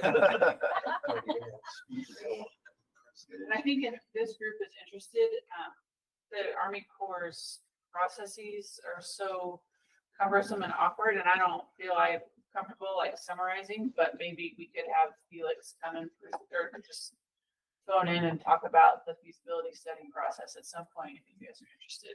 That'd be cool. Will the design require their approval? So we already have this approval from the Corps to manage and maintain the breach and the opening. So I don't think if it's within the footprint of the current breach, we'd have to do anything. But I do think that if they're funding any aspect of it, then it kicks off like a NEPA on what the impact of the whole wave, everything would look like. I mean, that's at least how I've understood it. So I think it's going to be really cumbersome. And it's probably millions of dollars just to do that analysis. And the group that's doing this feasibility study involved in these, all of this $10 million in funding, it is separate from Jason Gibson and the permitting branch here in Salt Lake. This is a completely different arm of the Corps. I think those kind of things like that's not commonly understood. And I think those are the portions where it'd be really helpful to have Felix come explain what his branch of the Army Corps does, because they are not regulatory. In fact, it seems like they don't talk to the guys that are the regulatory folks. So it would be good if you want to ask Felix that. I think it'd be a great opportunity. So I guess with the West Breach thing, USGS has their velocity meter in there. Is there any other, I guess I'm just trying to think, especially with the tech team meeting coming up in December, is there any other data that, that would require funding to be able to collect data needed for that flow? So one thing, Jeff, that, I agree at a certain level, we know that breach transmits a lot of volume. One thing that we learned pretty well is, my general assumption was, well, whatever goes south to north through the new breach is mean lake level salinity. Not true, right? And the breach, the lakeside, the furthest west breach is also sort of in this little eddy out here in this embayment. And so the volumes are less of an issue, but if you get to the point where we're really counting millions of tons of dissolved salt, the differences between those two sites might be substantial over a given flow period. That you would want to have higher temporal resolution salinity estimates from each of those individual, fluxes. And that's always presents us a technical logistical hurdle. I don't know how to solve that, but I think it would be good to recognize that neither one of those outflows are mean South Arm Lake salinity. And in fact, they could be different between themselves and temporally different, and especially in the spring when water's up and mixing's poor and all kinds of short circuitings going on. And those would be probably some of the most valuable data streams for managing salt. It would be nice if that west side had a primary flow stream instead of a half a football field of rivulets. Right. Yeah. You could put structure in place where you channeled it to one spot. And that may be something easier to do so you can get better data. I don't think that's a bad idea, as well as also maybe controlling the flows from the basin there that come off of the, sorry, what are you? Climate The filler basin, thank you. Exactly. So that was a discussion, is like when we were out there on that breach day, there was quite a bit of flow coming from that into the south arm. And obviously that's a Yeah.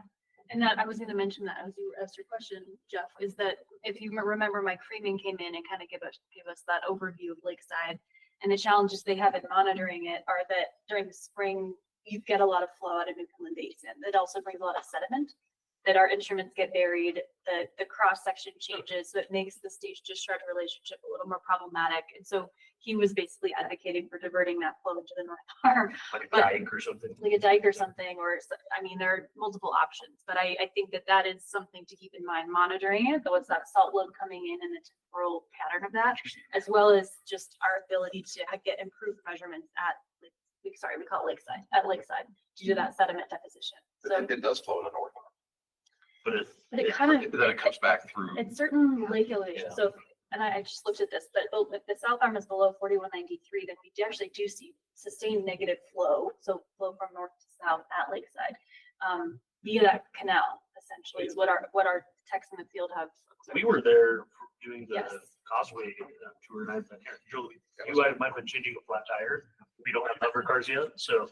But we observed that, I mean, at that point, there was a lot of flow coming in. Yeah, there was a lot. I mean, it was like substantial. So, and that's when we're trying to manage salinity the most, is when it's below 4193. So, But just, it comes from Newfoundland Basin into Klamath Bay, hits the Causeway embankment, the upland part of it, crosses through a bridge and is on the north side of the embankment. And then kind of does like a shepherd's staff flow right into the discharge, south to north, discharge it on the west bridge. So it wouldn't take much if you just a little berm like to push it north or keep it from flowing back. Yeah, that might be good. I mean, it's gotta be inexpensive. probably a pile of the MPRR's waste rocks they don't use, honestly, when we got that in. I think it'd be good. The permitting, probably have to get some from the core. It's always interesting. What do you call that thing? But with the ordinary high water mark and how that calculation works now, that a good part of that could be upland from a jurisdictional. Yeah, we could start to investigate that. I don't think that'd be out of the question if it was just to buy rock and get it placed and try to divert those flows. And is that, you're saying that would help with sedimentation as well as the flows? Yep. There's already all those metal crates of rocks out there. We should just Tip like, them over? no, we just hire students to go take the rocks. That's a good idea. What did you call the thing? I think, so this bridges into the last item I had on the agenda is just other, thinking about the long-term salinity management plan and other gaps that we might have to be able to do that, to develop that plan. I think with a long-term plan, we're looking into the future. We're thinking about a lot of what ifs. I think the mineral extraction study is going to be super important for that. I think at least the original intent for that was to also look at, how does the management of those diversions and return flows, how does that compare to our management of the breach or the berms, and just be able to understand how those different mechanisms interrelate with salinity management. And so that, I think that's an important study that's, probably going to take another year or two to get to. But just thinking through, well, what other gaps do we have? And I know Andrew, I guess, I have this up. And with the slides, that one of the things that we had identified early on with the salt dynamics was just it's on this one. Yeah, here, the analytical SOP for ion composition. So my understanding, Andrew, are you still on? Yeah, I'm here. Do you want to describe just kind of the long-term history and some of the challenges that you have had, or USGS or UGS has had? Yeah, so Or not, I can give you my. well, I'll just say that, I mean, for decades, the UGS had a very dedicated chemist who seemingly did a really great job on analyzing the major ions, and he retired, I think about 2013. And since that point, we've tried some different things and used different labs and have had modest success with getting good results. But I really think we'd benefit from, and I don't know if it would be an SOP per se. I think it would be more of developing some sort of best practices for analyzing sort of the major ions and maybe some trace elements in the brine. But there's a variety of challenges as far as getting good results, because there just aren't labs that I'm aware of that really specialize in dealing with brines. So I think it'd be good to get some heads together and think about maybe what some best practices are for getting good results. So Andrew, are you seeing variability in the major ions that you get analyzed? Yes. Yeah, I mean, so currently, I'm sending samples. I was sending samples to both AWOL and Chemtech, and now they've merged. And so I send samples to Chemtech and also Brooks Applied at this point. And the amount of variability I see is significant. And we've tried some other labs too. We've used Brigham Young a little bit, University. We've used some geothermal labs that are, analyzing brines, and just the amount of variability, we've seen is substantial. Is it variability between the different labs, or is it within a specific? So are you getting different results between Chemtech and Brooks, or are you seeing variability like within Brooks's? Yes. Oh, okay. Yeah, I mean, you get results back, and I've kind of developed a little bit of an eye for like, oh, these are wacky, and so we go back and forth with the labs a little bit, and so yeah, sometimes there's variability within labs and between different labs as well. And at these high concentrations, I'm assuming they're using different methods even between them.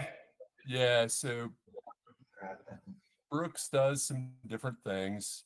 Like Chemtech though is using optical ICP. They're, diluting the samples. Yeah,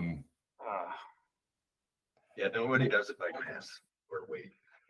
Everyone's diluted. But you add more volumetric. So volumetric dilution. Yeah.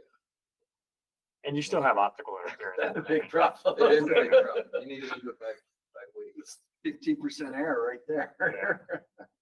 Well, yeah, and we've learned things like, if they use their auto pipettes, that can cause problems with the amount of the volume of water they're withdrawing and that kind of thing. So, I agree. This would be a good discussion. Yeah.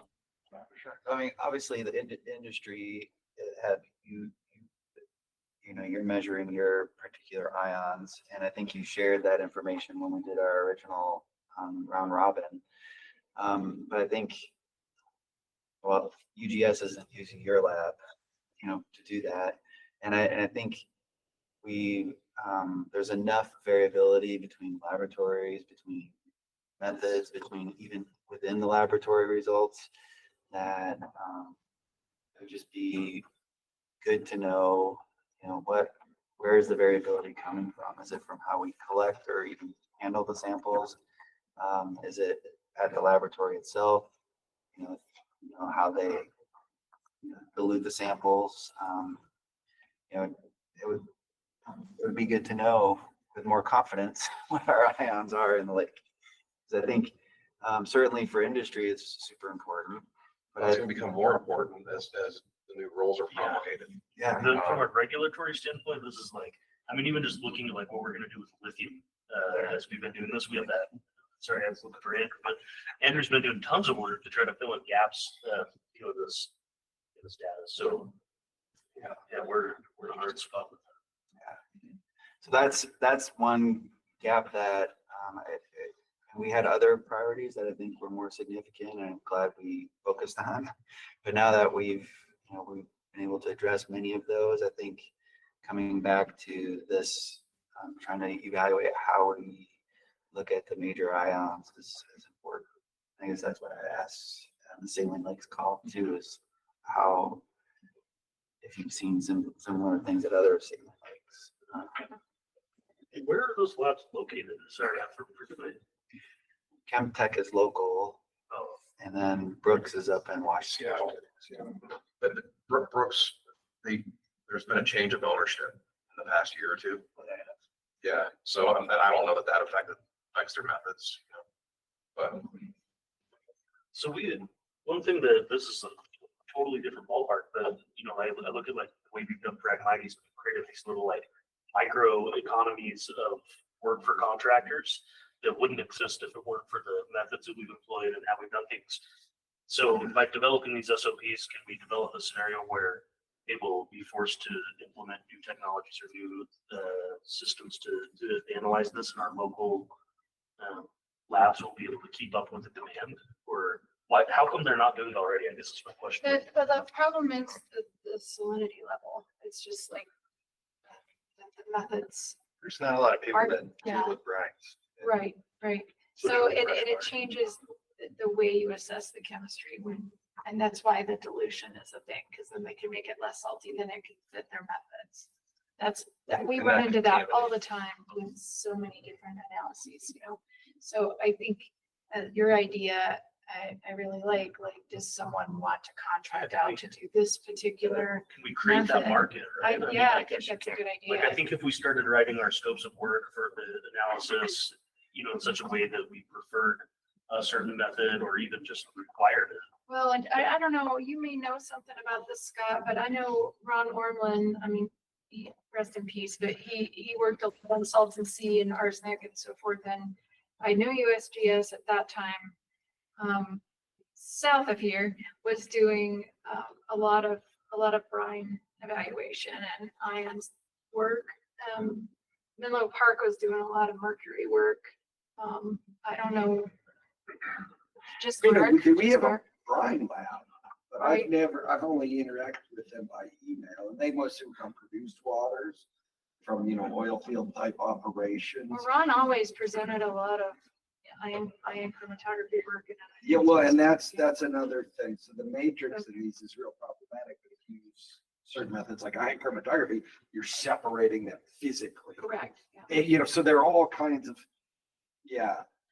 but critical considerations. Bill would know. Depending on we need your to have animal. a bigger discussion on this. I mean, that's why it's a good item. Yeah, But there are that's- different methods, different dilution strategies. You gotta corral this, and yes, you can create a market. I don't know. I think it's a good idea. Yeah. It's just, it's gonna be volume dependent. Need to be correct.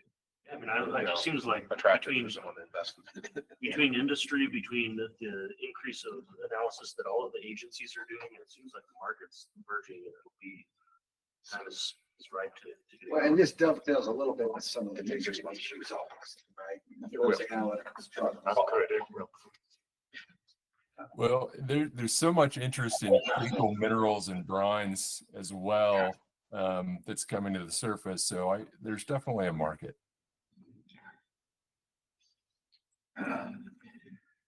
Well, good. Well, I guess one action item would be to think about how we can do what the next steps are, to do this. and, laboratory, yeah. One of Do the you have any gaps, suggestions on how we can, are we still brainstorming gaps, or are you still focusing on the analytical SOP? I think, well, if you have some thoughts on the ION SOP, that'd be great, because then we can use that to help inform perhaps the tech team grants. Yeah, I mean, we should have a separate wrestle on this. Okay. Yeah, I think that's a good idea. Okay. All right. I'd like to add another gap though. Okay. And that is, and maybe it's not a gap, but I'm concerned that this inflow forecasting isn't sufficiently informed by reservoir storage capacity and potentially groundwater. And so I just want to make sure we don't, that gap doesn't exist. That we are closely coordinating with Jizzle bit people who might be wrestling with this. Yeah. Yeah, no, that is important. And I think the bit people, and that's part of the task is to develop those models, or they are working on developing those models to account for that. It's, there's different models for different purposes, and we're looking at supply, depends on where the focus is. And so I think the feedback, so the BIP project is that we need to make sure we're accounting for, how much water is running off, how much is being stored, the operational decisions that go into that. Yeah, and we can do better than just guesstimating based on statistical averages. Yeah. Does that tighten up over the years though? It seems to me like we had like 20 years or 30, 40, 50 years of, observations, then it'd be really easy to forecast that. But now that we're doing these groundwater research studies and doing better measurement, that it's going to take some time to calibrate that model to get it to be actually usable. Yeah, I mean, Paul Brooks is working with you guys, right, to bring into account the base flow aspect of this, the groundwater related aspect. And I think it's going to be tied pretty closely to reservoir storage. So I don't think it's going to take a long time to come up with something that reasonable. And I think it's always going to be tight. Do you think the confidence is pretty good in what was out? I think it's going to require sitting down with the water managers to understand what their decision logic is on, because you can't imagine their job. They're having to gamble every spring, looking at how much snow do they have in the mountains and when do they release, how much do they release, and because they have to balance downstream flooding with what do we think is going to happen in the next few years. They're having to take all those factors in to come up with a decision as to how they're going to operate that reservoir. And I think, I guess from my experience, is that we can come up with some general logic that they use that can be incorporated into those models. And that's probably best that, get their input, buy-in on those. Yeah. Don't we have a great advantage? So, I mean, this may be a little bit simplistic, but it would be really difficult to get a significant return flow while we have a big head difference. So by the time that head difference starts to decrease, we pretty much have a good idea of what is flowing into the lake. And with the work that we've done, we probably will have a pretty good idea of how much salt export that's going to be. And at that point, the decision making on how to adjust the berm to potentially have to bring heavy brine back is, we probably already have most of the information to be able to make that decision. So if your point is that it's not as fraught as we could characterize it. I think so. Yeah, I think we look at the reality of the incoming. We can more or less relatively well model what that is going to mean in terms of export. Then we just have to figure out how we need to modify the berm to assure some import back in, when late in the season when the head difference is much lower. So you use the lags in the system to your advantage. Yeah. That's your breathing. Yeah. And we know that there's always going to be that lag of that return flow having to dissipate back into the epilymnium. Okay, that's what we have to deal with. That's just going to be there all the time. It's part of the management system. But at least we start to sort of model that or balance that export and import. I also think the salinity management plan doesn't need to take 2 years. I think we could do this, you know, a balancing equation of like the salt mass and not really get as specific of like, when we hit the salt mass, here's what we do to the berm. It's more of a scenario where we say, how much salt do we need to bring back into the system? And the calculations can be, you know, looking at the inputs, the outputs. And then when we get the berm built, if we're going to do something different, that's where we could come up with like a strategic plan to implement the plan where it's like, okay, now we know exactly how we can measure those flows and do these things. But I don't know. I think I agree. I think we have a lot of the information to be able to start grabbing this. Yeah, we just proved that it's really sensitive. We can fiddle with the berm and have a dramatic change on the salt content of the South Farm. It's just the application of all the data we have. So, right? It's got the sensitivity that we need to be able to control it. I agree. I think it'd be great to map out some of those scenarios, map out the lag, and I need to see it to be able to get my brain wrapped around it. But I think that would be very helpful, because then that would help inform the new breach management, the west breach management, and then those, you know, how are those geometries look like? Modify or adapt those to those overall goals. As long as we have to deal with the berm the way it exists today, then okay, then we have to model that to figure out how much return flow we can get. If we have a better system in place 2 or 3 years from now, it'll be a little different modeling, but the principle is the same. Yeah, we also have great opportunities too with like, you know, like Compass's return flows to be able to, you know, have lags in the return of those salts. I mean, I know that's not a huge contributor, but it could be if we, like, if, for example, you held on to that for a couple of years and had to, you know, flush that. But that's why this 453 rulemaking with water quality is so important, is to make sure that we contemplate like when we need salt versus when we want it.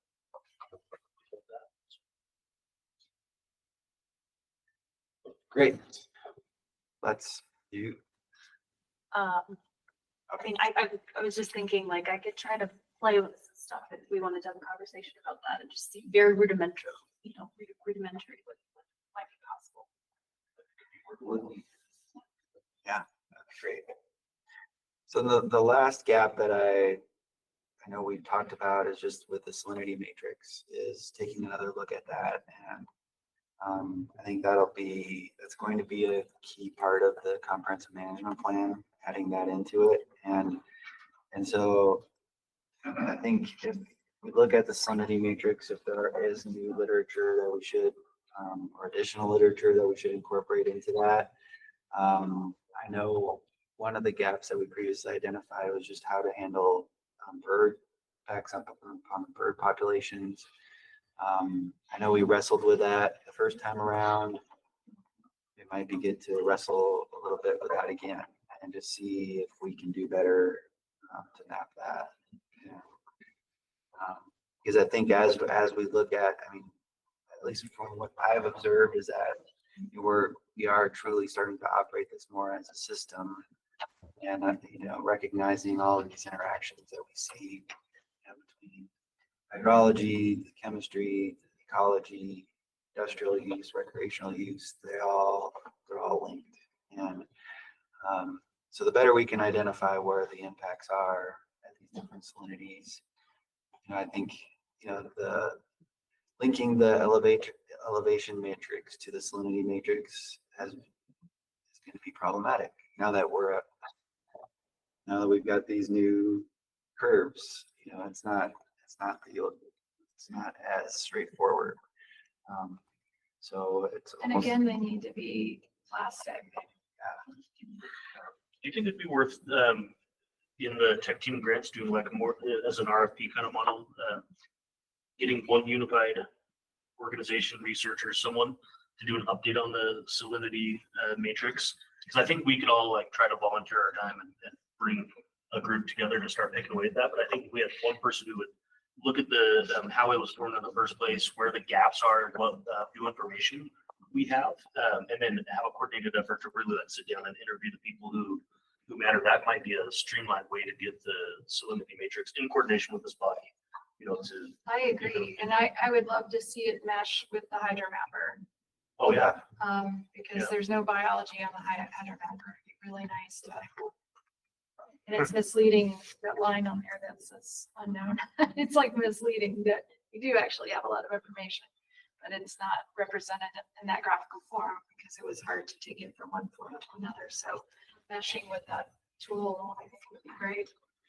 If it doesn't seem like it steps on the toes of, I mean, I think that salinity matrix came from the salinity committee, so I don't want to seem to undermine that by doing that, but I think if we. We have to change our placemats. Remember we were going to make Yeah. placemats? We never got it right. We never got around to it. If you all are up for that, I think that might be an idea for the tech team here, is maybe just pushing that along and making it happen faster in coordination with the committee. I would like to see it as a plastic thing that we could change the modeling that goes into it. It's not just a static PDF.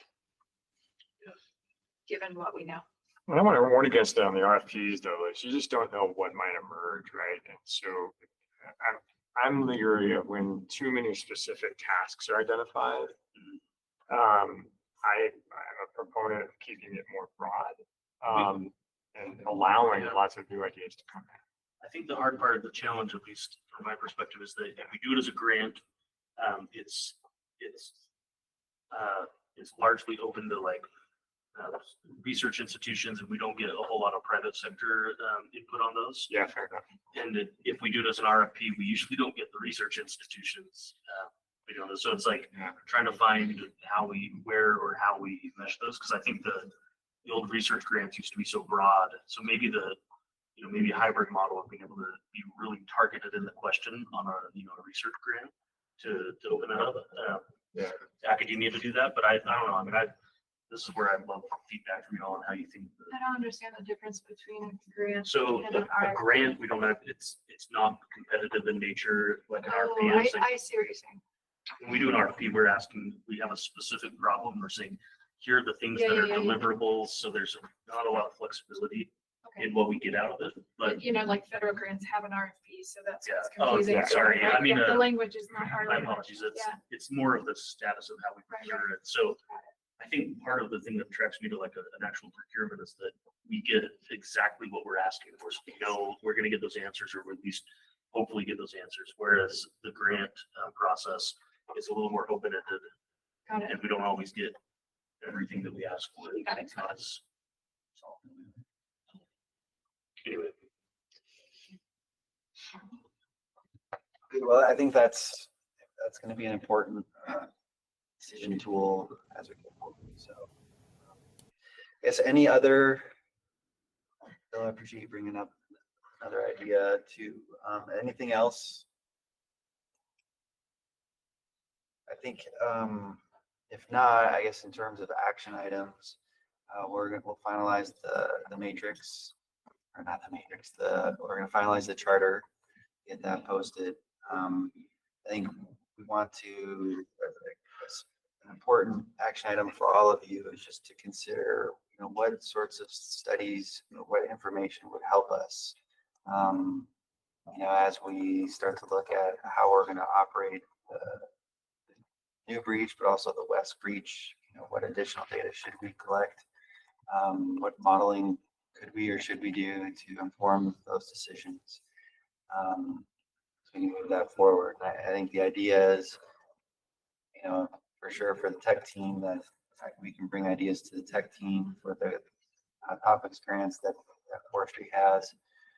But then also if there's other specific things that I know Great Salt Lake Advisory Council is looking for ideas upon. So we want to make sure we're bringing these ideas or these needs to the forefront. There's money, there's willingness and interest to get these things done. So who's exploring kind of dramatic changes that would allow more public access to the lake itself? Back in the day, before the New York Times was reporting on the peril that was presented by the lake shrinking, It's an environmental nuclear bomb. What's that? It's an environmental nuclear bomb. Hey, Yeah. that's Joel Ferry, man. That's Joel Ferry. And so, and so a lot of good things came about from that. But before that, it was hard to get the public kind of interested in issues on the lake. And part of it was just people don't have access to the lake. They go to the lake shore, they get, tickled by brine flies, and they've had enough. And it's a totally different experience getting on the lake. And back in the day, the Salt Island Princess or whatever that boat was, we would take people out, and it would actually really change their perspective on the lake. We took 70 school kids at a time. That was a great resource. And I've always thought we need a research barge, research education barge or something out there that people can get to and make measurements and observations from it and see it from a different perspective. Now is the time to try to make something like that happen, because we're at a peak in terms of interest and resources. I hate to see that get lost. So I don't know who's talking about that and where the right place is to talk about that, but I think we can address some of that in our management plan. I think recreational access is that's a big function of what we manage for, is for people. So, and again, I'd like, being sovereign lands, we are just the manager of the lake, but it actually belongs to the public. So it's a really good nexus to be able to say, yeah, if that's what the public wants, it's like a place to interact with the lake. I think there's a lot of room to identify that.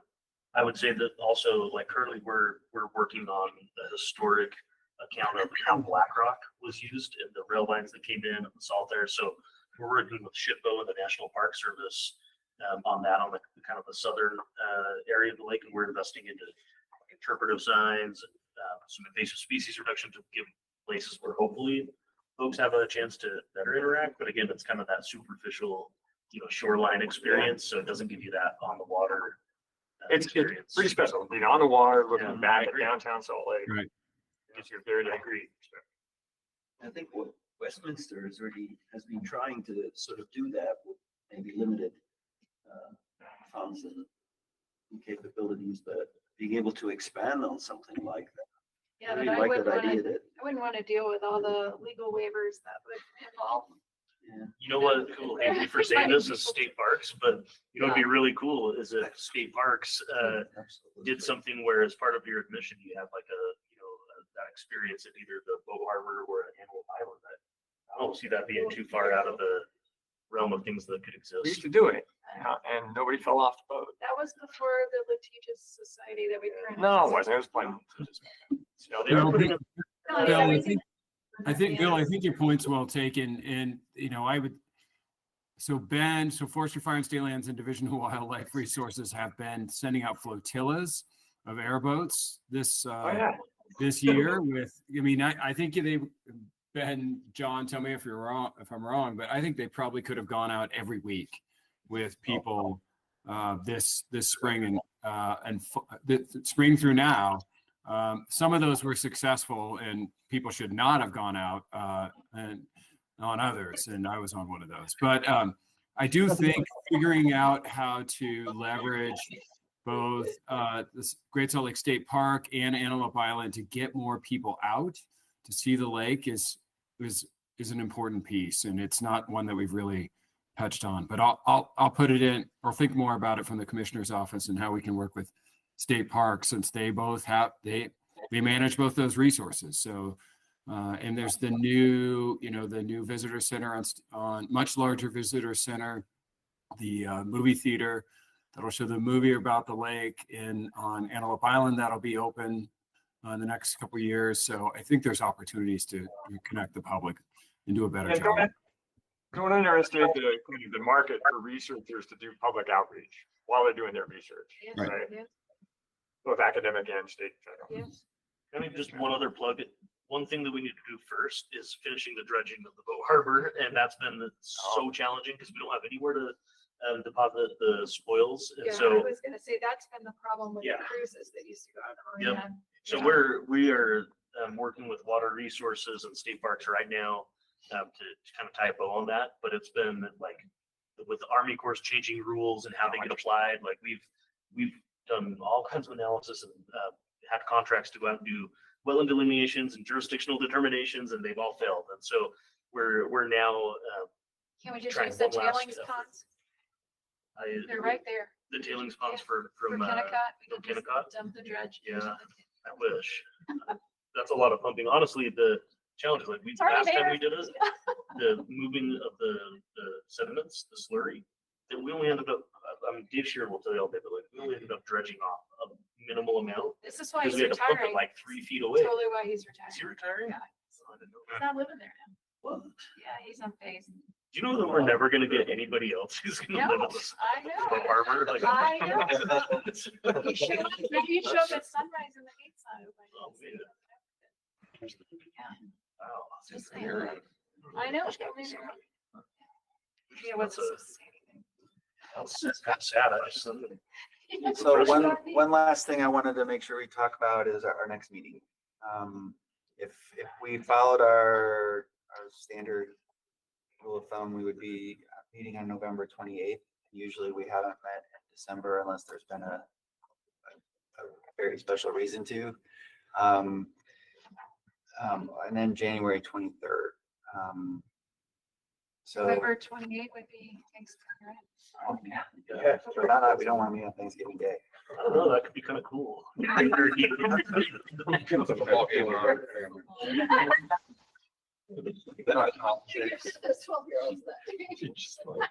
So I guess, is there a reason do we want to meet in November? So can I make a suggestion on that? Like at this point, I think that we're gonna be looking towards what the snowpack brings to decide if we need to make any immediate adjustments. I don't think there's, the only thing that I think we might be missing out on is we're gonna start chipping away at like the basis of a salinity management plan, or there's other things. We probably want to get started sooner than later. I don't see that happening over the holidays. So I'm wondering if maybe if we, instead of doing January 23rd after the session started, others are busy, maybe we try to shoot for like in between New Year's and the start of the session, like the maybe 10th or 15th kind of time frame. But that's just my thought. I don't know if anybody else has a strong desire to meet between now and then. It sounds good. Might be able to do a working group just to talk about the anion or the ions. I just have a question, Jeff. I may be the only one here around the table, but I have a limited visibility of or understanding of what Sam and his team is actually able to do in terms of modeling of the berm. Would it be interesting for others if maybe next meeting he would come and present to us what he knows, what he can do, how much time it would take to do additional modeling? I don't know. For me, it would be interesting. Yeah, I think that would be really beneficial. I think it would be kind of awesome. We're publishing a paper with about the work that we've been doing with Duke and the modeling he's done about the flow and also sort of the upheaval of the water and how that corresponds to the microbial diversity that we're seeing. Like it sort of verifies his model and vice versa. So it's kind of cool. And I think it might be fun. Maybe I think we're submitting in the next month because we want to have an NSF renewal process starting in January. So it might be really good to have someone from our team along with some talk, like maybe have Amy come from Duke on Zoom or whatever. Sure. I mean, to me personally, I'm looking at it from a very practical point of view. Yeah. What are you able to do? So It's so if cool. we come with a question, we need to import so much more salt. We think the elevation is going to be this. What can you do in terms of modeling to help us out? I think that's a really good idea. Berm geometry? I'm really impressed by his ability to explain it to me now. Yeah. Great. So I'd love to hear that. Just having had a meeting with him recently and seen his graphics. Yeah, just cool animations. I think we should just, in our January meeting, we should do that and have the update from Christine, leave that as the agenda, because I think Sam's presentations take up the bulk of the meeting along with the observations. And then if we see something that's concerning or that we have an advantage with conditions, we can also, schedule time to start thinking about what that looks like. So then also one other thing to think about, and I apologize, but I do need to go back and look at the Berm analysis, because there was some interaction with the Salinity committee where they were going to bring back some of the findings options. And I think that I should have done that before this, but that should guide we want to, so we can try to correlate that with those. So if that's all right, maybe we could put a pause on the date and I can send out like a doodle based on that. And once we have a contractor, make sure those things all align. Does that sound okay to everyone? Okay. Sounds good. So I look for an email from me here, just regarding if you're interested in meeting as a subgroup on the ion question. And Jim has, you're working on your rules here.